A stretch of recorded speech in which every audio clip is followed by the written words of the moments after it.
Hello, welcome back to another video. Today I'm going to be discussing the history of German borders, starting out with Prussia. Prussia began as what you see on screen right now, in the Kingdom of Prussia, better known as the Dutchy of Prussia, which was a puppet state of the Polish-Lithuanian Commonwealth. It later grew to this extent, and finally, during the Franco-Prussian War, became the North German Confederation. Next on our list, the German Empire, or the Second Reich. After the Franco-Prussian War, the North German Confederation and many smaller southern German states united into the German Empire, also known as the Second Reich.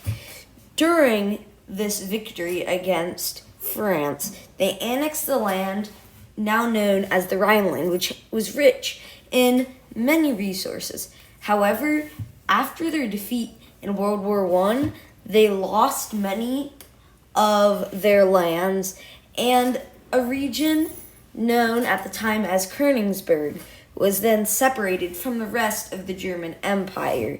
This today is known as Kaliningrad and is owned by Russia. Now, this part of the video.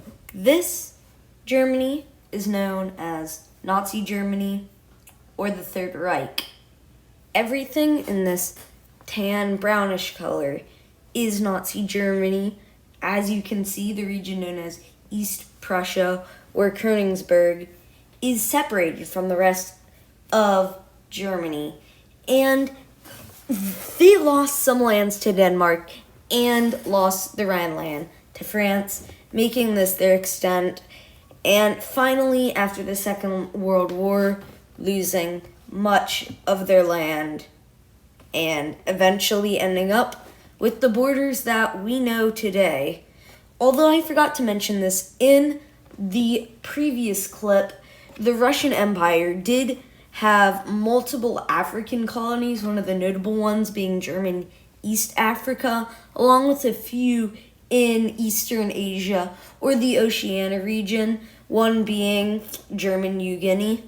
So just so that you know that, I did not forget. Finally, today, this is Germany as we know it. The borders we know, maybe love, maybe don't. They lost a notable amount of land. Let me bring you to a better view. They lost a notable amount of land to Poland, 1, to Denmark from the First World War, and they've ended with this territory, and all of their African, Asian, and any other colonies they once had are gone. Germany was a great empire, and to this day, still a great power, but their borders have shrunk since their peak, and unfortunately, this is due to many wars that killed millions of people, sadly. So, just so you know, any political leaders that for some odd reason would be watching, don't start wars, because then you lose land. Definitely no other reason, like millions of people dying. Anyways, guys, if you enjoyed this video, please like, and if you want to see more, subscribe and hit the bell icon so that you get notified whenever I upload more historical videos like this one. Adios.